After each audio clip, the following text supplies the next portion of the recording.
घर में कोई लड़का या बच्चा या बच्ची फेल होते हैं तो बाकी लोग उसके साथ नजरें नहीं मिलाते हैं, उसको थोड़ा इग्नोर करते हैं। जब मुझे लगेगा कि मैंने कोई अच्छी बात की है, मैं अपना सर खुजा दूंगा, इसका मतलब आपको ताली मारनी है। और मैं ब्राह्मण हूं, मैं आपको श्राप देता हूं। और नौबत यह आ गई कि मैं रेलवे प्लेटफॉर्म पे सोने लगा और मेरा यहां पूरा चेहरा टेढ़ा। वाकई उस समय मेरे मुंह से आवाज नहीं निकल रही थी। बेटा, ये हारने के लिए नहीं है, ट्राई करने के लिए है। तो अगर 15 साल के बच्चे को उसका फादर बोले कि failure is an event, never a person, और दादाजी बोले कि इंसान बहुत गरीब होता है तो सबसे सस्ती चीज खुशी होती है, तो उसे दुनिया की कोई ताकत हरा ही नहीं सकती, डरा ही नहीं सकती।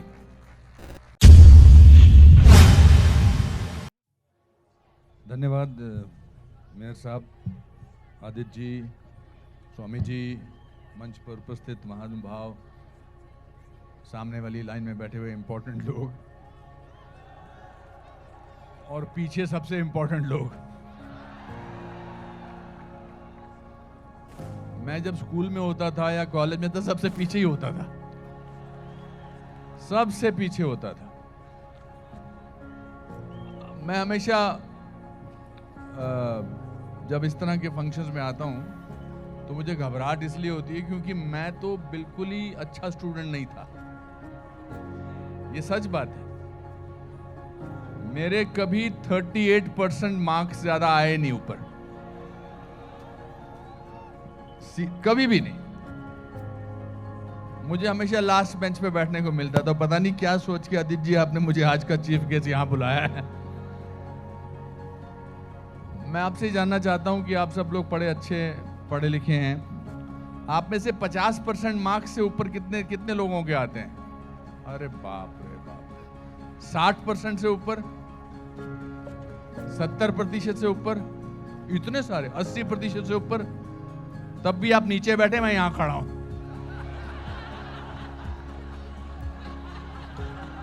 तो कुछ तो अच्छा किया मैंने दोस्तों,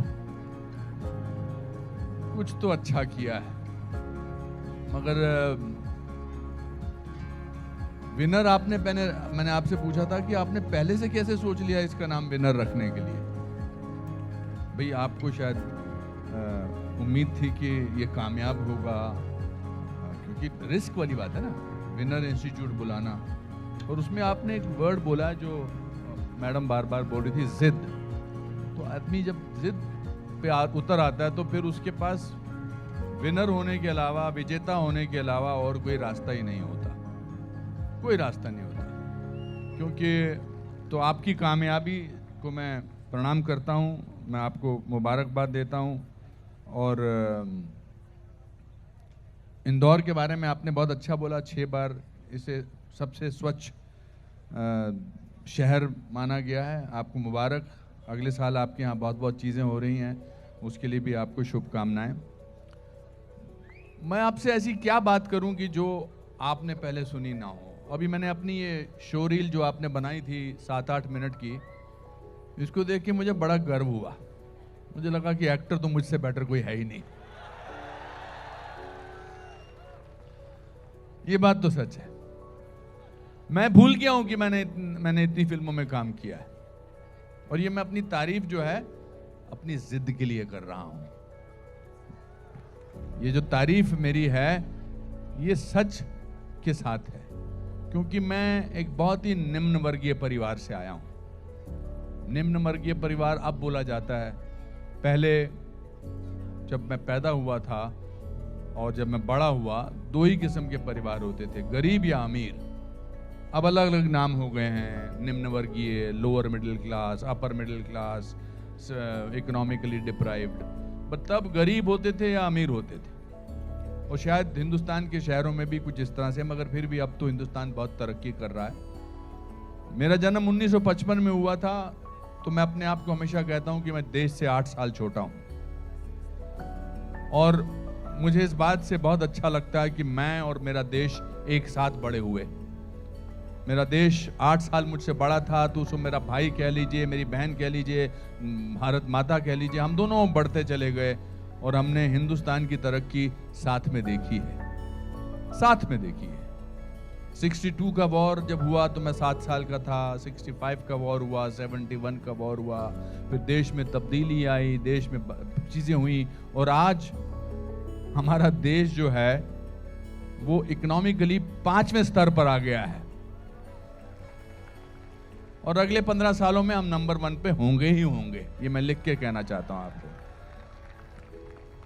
तो निम्न वर्गीय परिवार में दोस्तों, मेरे फादर जो थे वो क्लर्क थे एक फॉरेस्ट डिपार्टमेंट में, क्लर्क, और हम इतने छोटे से कमरे में रहते थे, 14 लोग, मेरे दादा दादी, बुआ, मेरे चाचा ताया, उनके बच्चे, एक छोटे से कमरे में रहते थे, और उस कमरे के साथ एक बरामदा था, और मेरे पिताजी की तनख्वाह उन दिनों सिर्फ 90 रुपये थी। 90 रुपये में इतने बड़े परिवार को संभालना बहुत कठिन बात होती है, लेकिन हम बड़े खुश थे। और एक दिन मैंने अपने दादाजी से पूछा कि दादाजी, हम इतने गरीब हैं, हम इतने खुश क्यों हैं? तो उन्होंने एक बड़ी अच्छी बात कही। उन्होंने कहा, बेटा, जब इंसान बहुत गरीब होता है तो सबसे सस्ती चीज जो है वो खुशी होती है।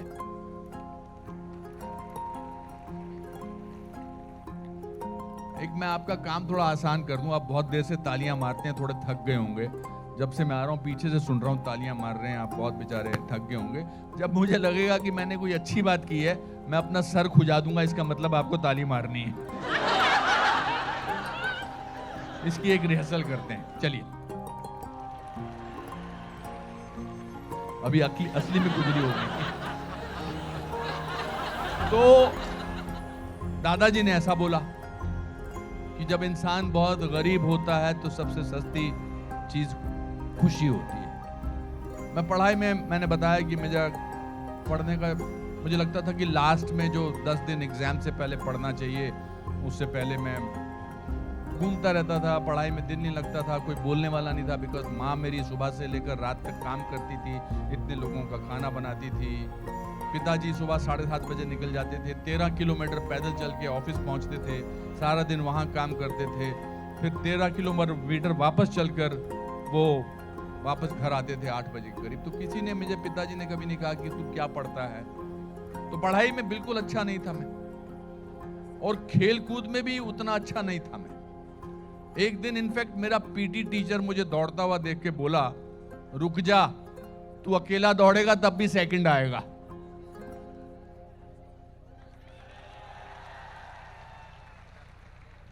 तो मैंने आज तक सोचता हूं कि मैं अकेला दौड़ूं तो सेकंड कैसे आ सकता हूं।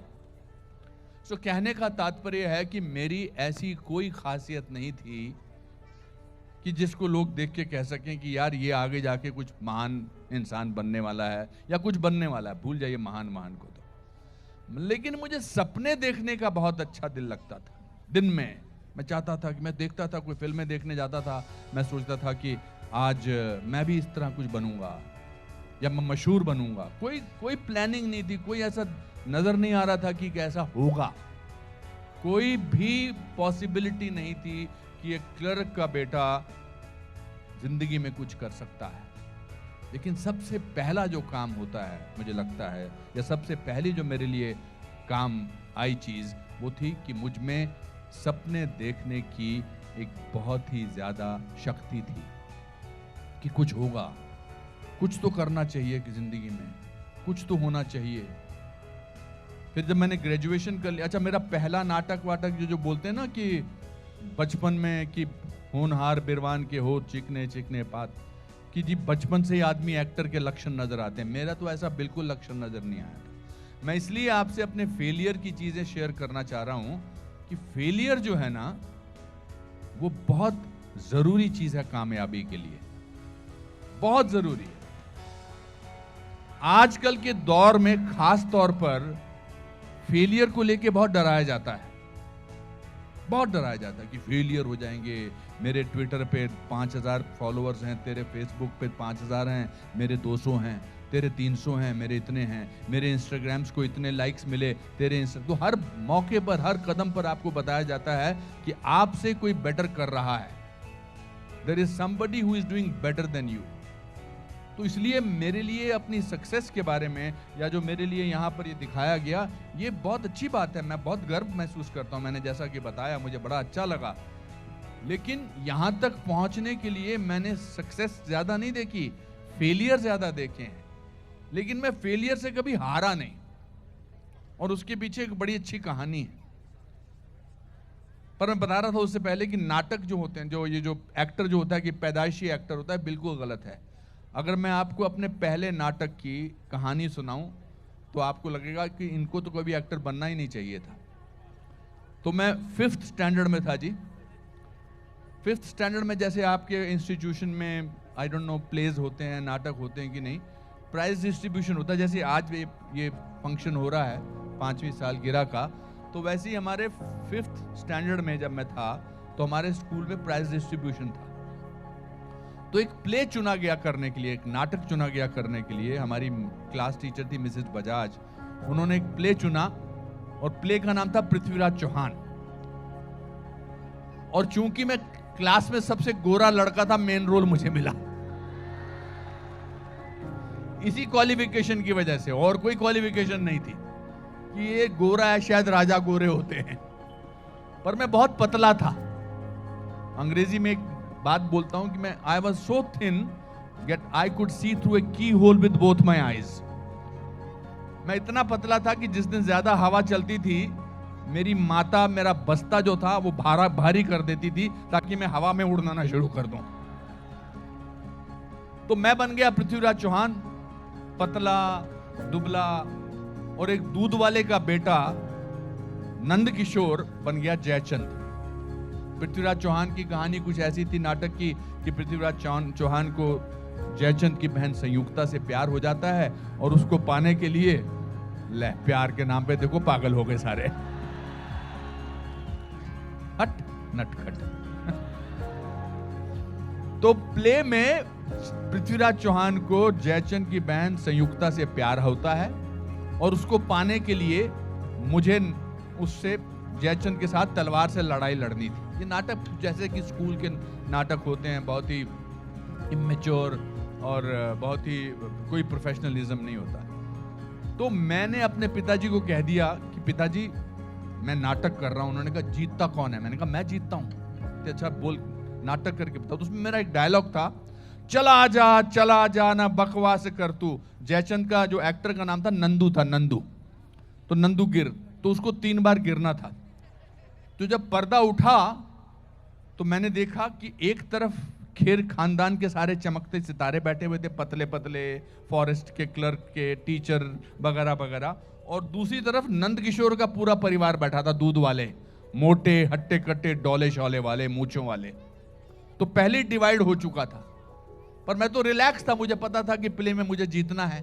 और मेरे पिताजी सामने बैठे हुए थे और ऐसे देख रहे थे कि वाह मेरा लाल आज कमाल करने वाला है।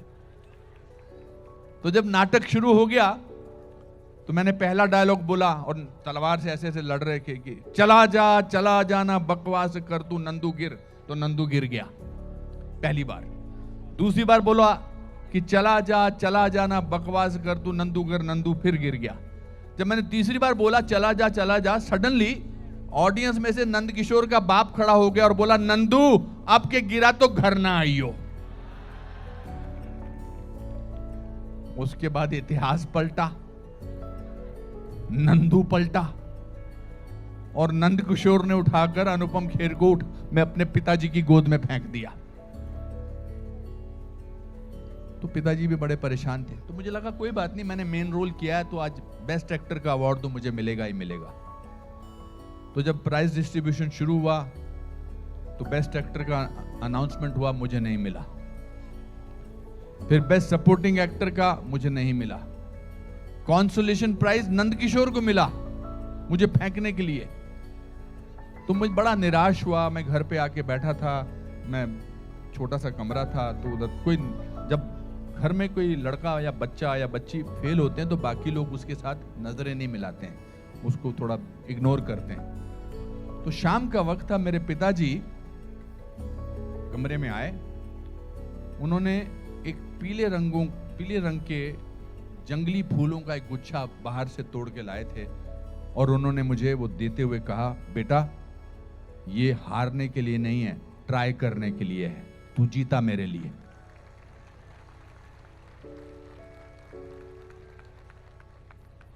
तो मुझे लगा अच्छा, अगर आदमी हार जाता है तो मतलब पिताजी इनाम देते हैं, तो हारना कोई बहुत बुरी बात नहीं है। उसके बाद एक बार जब मैं 9th स्टैंडर्ड में था, तो आप लोग शायद अपने स्कूल के रिपोर्ट कार्ड लेकर अपने घर पे जाते हैं, जो घर वालों ने साइन करने होते हैं। ऐसा होता है कि नहीं होता है? होता है।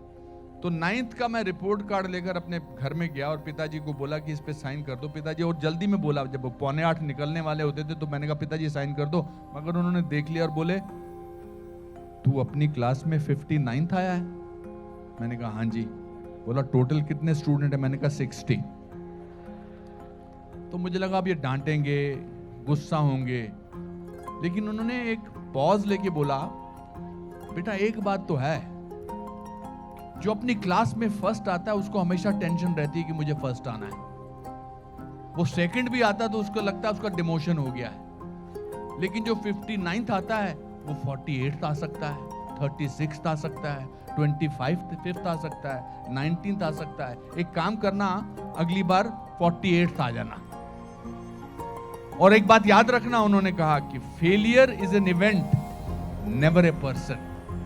तो अगर 15 साल के बच्चे को उसका फादर बोले कि failure is an event, never a person, और दादाजी बोले कि इंसान बहुत गरीब होता है तो सबसे सस्ती चीज खुशी होती है, तो उसे दुनिया की कोई ताकत हरा ही नहीं सकती, डरा ही नहीं सकती। कहने का तात्पर्य यह है कि failure is an important part of life. मुझे नहीं लगता आदित्य जी ने सोचा था कि मैं फेलियर के बारे में इतना बोलूंगा, लेकिन आपने भी अपनी जिंदगी से बहुत फेलियर से काम कर करके आप यहाँ हैं। मेरे साहब, आप भी यहाँ बहुत फेलियर से गुजरे होंगे। हम सब सम टोटल है अपने फेलियर्स का। सिर्फ सक्सेस को सेलिब्रेट करना, सक्सेस 1 डायमेंशनल होती है, फेलियर मल्टी डायमेंशनल होता है। फिर जब मैंने ग्रेजुएशन कर लिया, फिर मैंने अपने माँ के मंदिर से पैसे चुराए और मैं एक्टिंग का इंस्टीट्यूशन का ऑडिशन देने गया। ऑडिशन दिया मैंने, घर से भाग के सुबह गया, शाम को वापस आया। ऐसी कोई चीज़ नहीं सुनना नहीं चाहते कि घर से भाग के मंदिर से पैसे चोरी किए, पर ये मेरी कहानी है, मैं इसमें और क्या कर सकता हूँ। मेरी ज़िंदगी में ऐसा ही हुआ कि अब मैं क्या कर सकता हूँ। आदित्य जी का एक्सप्रेशन आज देखने लायक है मेरे साथ, मेरे बोलते हुए। ये सोच रहे ये हमारी तारीफ कर रहा है या हमारी बुराई कर रहा है, मैंने इनको बुला के ठीक किया है कि नहीं किया है। मगर प्रेरणात्मक बातें हैं ये। आज जिस मुकाम पे मैं पहुंचा हूं सर, मैं 532 फिल्में कर चुका हूं, आपने दिखाया। मुझे पद्मश्री, पद्म भूषण मिल चुका है, 8 बार फिल्म फेयर अवार्ड मिल चुका है, देश विदेश में इतनी फिल्में कर चुका हूं। इसलिए मैं फेलियर की बात करता हूं कि अगर मैं फेलियर से डरा होता तो मैं यहां बुलाता ही नहीं, बुलाया नहीं जाता। फिर मैंने पूरे ड्रामा स्कूल की 4 साल की ट्रेनिंग की, सब मैंने देखा कि अच्छा नाटक ऐसे होते हैं, ये किताबें होती हैं, ये पढ़ाई होती है, ये करना होता है। और जब मैं नेशनल स्कूल ऑफ ड्रामा से निकला तो मैं गोल्ड मेडल लेकर निकला, क्योंकि मेरी पसंद की चीज थी। इसके बाद मैं लखनऊ गया और उसके बाद मैं 3 जून 1981 को मुंबई गया अपनी किस्मत फिल्मों में आजमाने के लिए। ये तो बड़ा अच्छा हेयर स्टाइल है। अच्छा चलो ताली मार दो। मेरा हाथ सर पे जाता है तो आपकी ताली बजती मुझे अच्छा लगता है। इतने आज्ञाकारी बच्चे मैंने बहुत कम देखे हैं। तो अपने लिए भी एक बार चलो।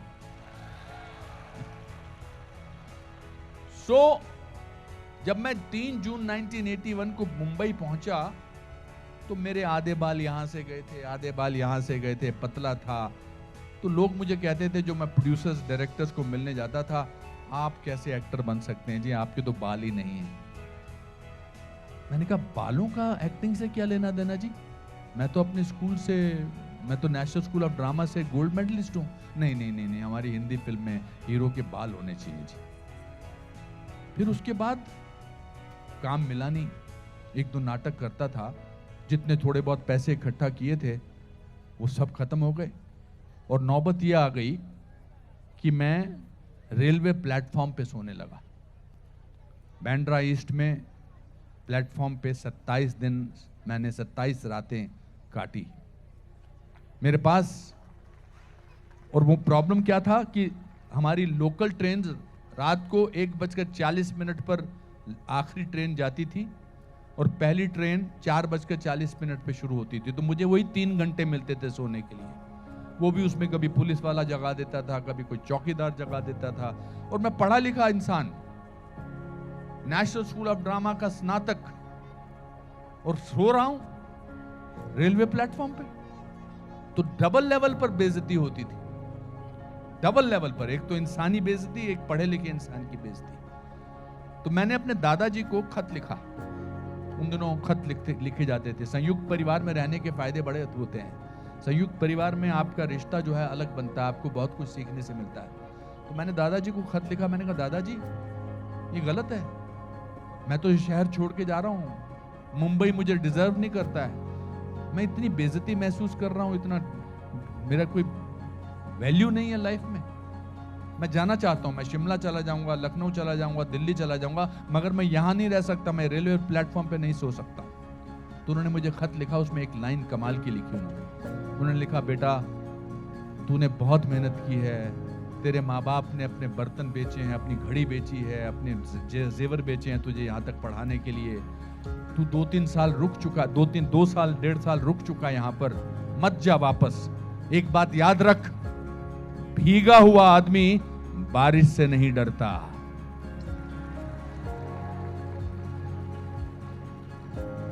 भीगा हुआ आदमी बारिश से नहीं डरता। बात तो सही है, मैं तो भीगा हुआ हूं, अब मैं बारिश से क्यों डरना हूं। मैं फिर रुका।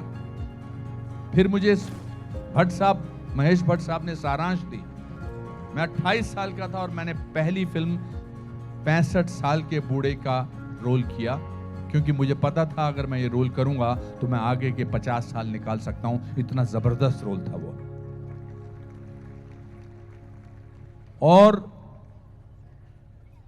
शूटिंग से 10 दिन पहले 1 जनवरी 1984 को उस फिल्म की शूटिंग होनी थी। मैंने 6 महीना उस रोल की प्रैक्टिस की थी, क्योंकि मैं तो 27-28 साल का लड़का था, मुझे क्या पता 65 साल का बूढ़ा कैसे काम करता। तो 6 महीने मैंने उस रोल की रिहर्सल की। धोती कुर्ता पहनकर मैं पार्क में बूढ़ों को देखने के लिए जाता था। छोटी स्टिक लेकर, वॉकिंग स्टिक लेकर कैसे चलता था, कैसे बैठना है, कैसे बूढ़ा बनना है, कैसे बात करनी है।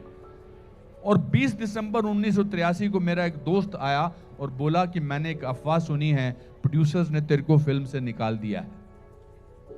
मैं हंसा, मैंने कहा निकाल दिया है? मैं तो 6 महीने से रोल पे प्रैक्टिस कर रहा हूं। और भट्ट साहब मुझे आज सुबह ही मिले थे और उन्होंने तो कहा तुम शूटिंग कर रहे हो? तो कहते नहीं, मैंने सुना है।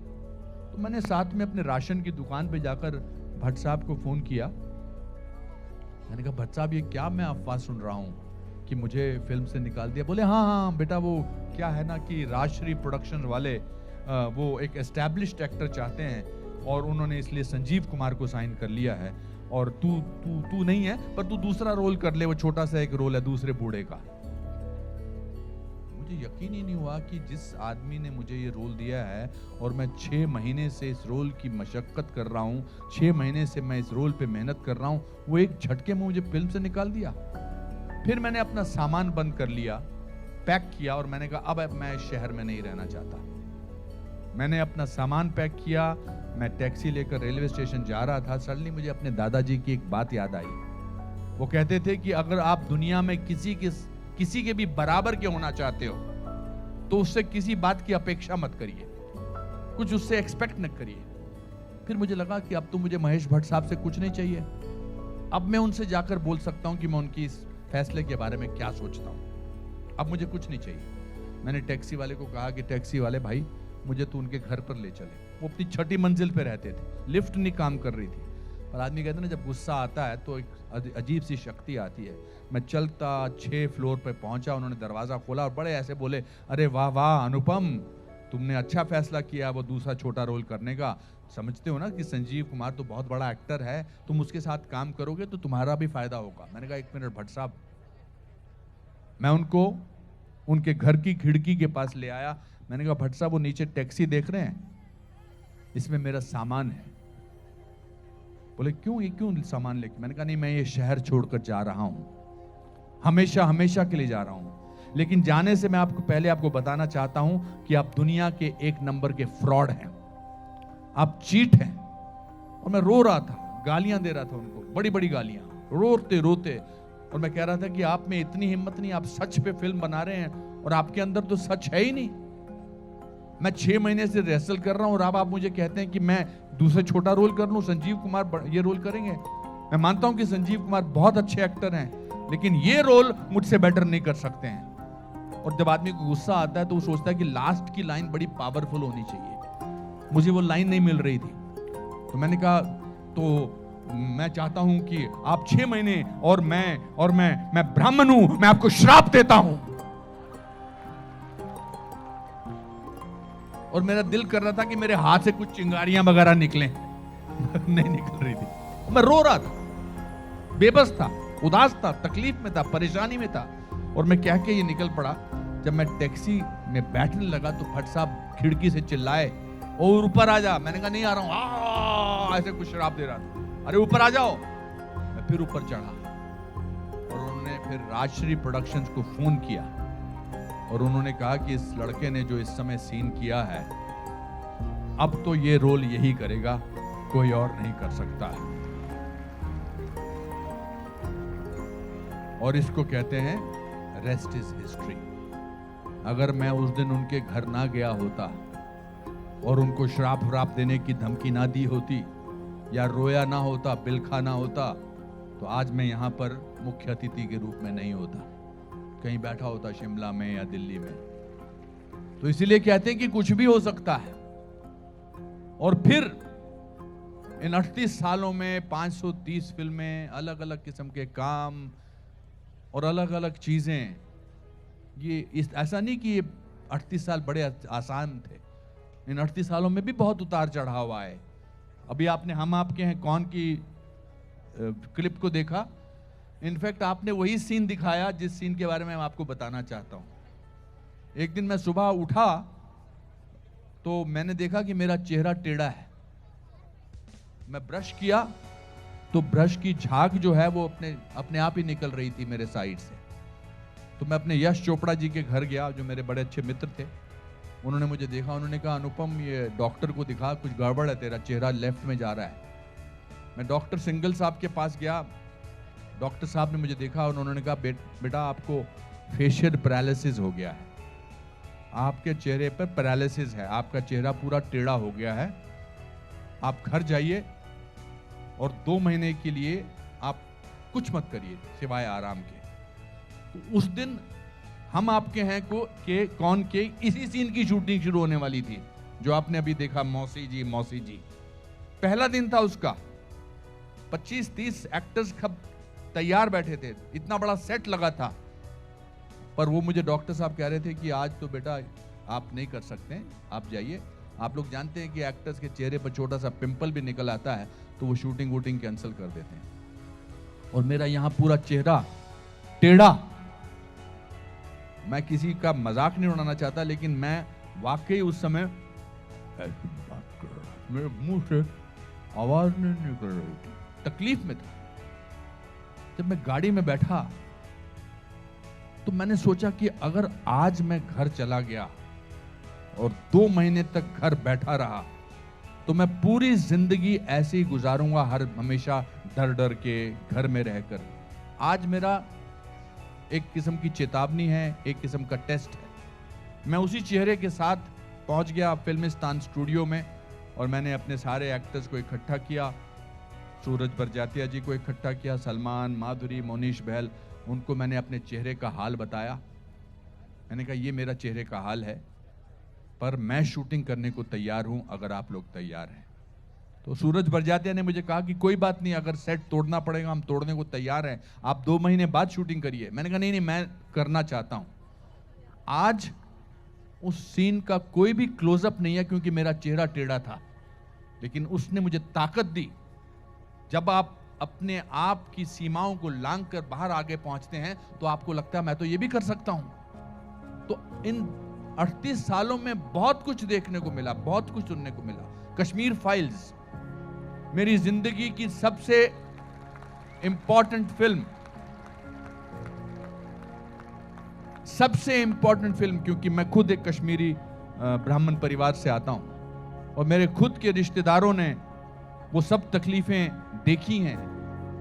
मेरे खुद के मामा को घर से निकालने की धमकी दी गई और उन्होंने अपनी पूरी जिंदगी की पूंजी लेकर एक मकान बनाया था और एक ही रात में उनको एक फिएट कार में वो सारा सामान लेकर जाना पड़ा, वो घर छोड़कर। 5 लाख कश्मीरी हिंदू 19 जनवरी 1990 को अपने घर से मारकर भगाकर निकाल दिए गए थे। उस यथार्थ को 32 साल तक लोगों ने छुपा के रखा। 32 साल तक किसी ने बोला ही नहीं कि कश्मीरी हिंदुओं के साथ यह अत्याचार हुआ है। 32 साल बाद जब विवेक अग्निहोत्री ने वो फिल्म बनाई और वो दुनिया तक पहुंची, तो आज भी कुछ लोग कहते हैं कि ये तो पाखंड है। तो ऐसा आसान जिंदगी बिल्कुल नहीं होती है। उसको संघर्ष से लड़के ही आपको आगे बढ़ना है। संघर्ष तो जिंदगी का एक हिस्सा है, उससे भागिए मत, क्योंकि आप सब अपने आप में अनोखे हैं। हम अपना अनोखापन भूल जाते हैं। The difference between ordinary and extraordinary is that little extra. आप सब ओरिजिनल हैं, अपनी ओरिजिनलिटी को मत भूलिए, क्योंकि आपके जैसे फिंगरप्रिंट्स दुनिया में और किसी के नहीं है। इसका मतलब ऊपर वाले ने आपको स्पेशल बनाया है। आप में ताकत है, ना केवल इंस्टीट्यूट को चेंज करने की, न केवल इंदौर को चेंज करने की, बल्कि पूरे राष्ट्र को चेंज करने की। और वो इंडिविजुअल होके, भीड़ में रह के नहीं हो सकते आप। मैं भीड़ से निकल के बाहर आया, पता नहीं मेरे पिताजी को क्या सूझी थी, उन्होंने मेरा नाम अनुपम कैसे रख दिया 1955 में। अनुपम का मतलब होता है जिसकी कोई उपमा ना हो। तो आपने अगर इस इंस्टीट्यूट का नाम रखा है विनर्स, तो पिताजी ने पता नहीं कैसे रखा था। तो शायद मुझे लगता था कि मुझे उनके इस नाम को जो उन्होंने रखा है उसको आगे बढ़ाना है। तो मेरे दोस्तों, ऐसी कोई भी चीज नहीं है जो आप नहीं कर सकते हैं। But B original, be your self. Because एक दिन मेरे दादाजी खाना खा रहे थे और खाना खाते खाते आवाज कर रहे थे और मेरी माँ उनको खाना परोस रही थी। खाना खाते खाते कर रहे थे जैसे खाते हैं बुजुर्ग लोग। तो मेरी माँ ने उनसे कहा, बाबूजी क्या कर रहे हो, आपके मुंह से बहुत आवाज निकल रही है। तो मेरे दादाजी ने जवाब दिया, बेटा मुझे तो मजा आ रहा है, प्रॉब्लम तेरी है। So I am an original piece because I had the courage to dream and I was not scared of failures, because I remembered my father told me failure is an event, never a person. आज मैं खत्म करता हूं अपना, मगर जाने से पहले, आज दिलीप कुमार साहब का 100वां जन्मदिन है। और दिलीप साहब मेरे बहुत अजीज, अकेले दुनिया के हिंदुस्तानी फिल्मों में इतना बड़ा एक्टर मेरे हिसाब से कोई नहीं आया। मैंने आज ही ट्वीट किया कि हालांकि सुभाष घई साहब ने मुझे डॉक्टर डैंग का रोल देकर एक एक्टर से, अच्छे एक्टर से स्टार बनाया, लेकिन ये दिलीप कुमार साहब की शख्सियत थी कि उनके सामने खड़े होकर मैं ये डायलॉग बोल रहा था। तो मैं आज वो डायलॉग आपको सुनाना चाहता हूं। तो वो थप्पड़ वाला सीन था कि वो जेल में आते हैं, डॉक्टर डैंग को जेल में उबला हुआ खाना चाहिए, फूल चाहिए, वगैरह वगैरह। तो पहले तो मैंने उनको कहा, जी मैं बड़ा सीरियस एक्टर हूं, आप मुझे असली में मार देना। तो मेरे कंधे पे हाथ रख के बोले, ऐसा मत कर, मेरा हाथ बड़ा भारी है, तू एक्टिंग कर। तो वो थप्पड़ पड़ा और फिर राणा विश्व Pratap Singh, doctor dang creates war. Doctor dang को आज पहली बार किसी ने थप्पड़ मारा है, फर्स्ट टाइम। इस थप्पड़ की गूंज सुनी तुमने? अब जब तक तुम जिंदा रहोगे तब तक तुम्हें इसकी गूंज की गूंज सुनाई देगी। राणा, मुझे तुम्हारा ये थप्पड़ कभी भूलेगा नहीं। वाह, क्या बात है, क्या बात है, क्या बात है। आप मुझे चुप कराने के लिए आ रही हैं, गले लगाने के लिए आ रही हैं, नहीं, या उस तरफ जाने के लिए आ रही हैं, या मुझे इशारा देने के लिए रही, बहुत बोल लिया, बस करो अब। नहीं, आप क्यों आ रही हैं? आज खत्म कर रहा हूं, जा रहा हूं, मुझे भी जाना, मुझे भी मेरा मैनेजर बार बार बोल रहा, बहुत बोल रहे, बस करो, इतना ही पैसा मिला है। तो दोस्तों, मेरी फेवरेट पोएम, लहरों से डरकर नौका पार नहीं होती, हिम्मत करने वालों की हार नहीं होती। नन्ही चींटी जब दाना लेकर चलती है, चढ़ती दीवारों पर 100 बार फिसलती है। मन का विश्वास रगों में सांस भरता है, चढ़कर गिरना, गिरकर चढ़ना ना करता है। आखिर उसकी मेहनत बेकार नहीं होती, कोशिश करने वालों की हार नहीं होती। अब जाने से पहले मैं आपका एक वीडियो लेना चाहता हूं। एक ऐसी आपको एक्टिंग करनी है जैसे आप मेरा भाषण सुनकर पागल हो गए और आप जोर जोर से तालियां मारेंगे और मैं इसका वीडियो बनाऊंगा। आप बनाइए।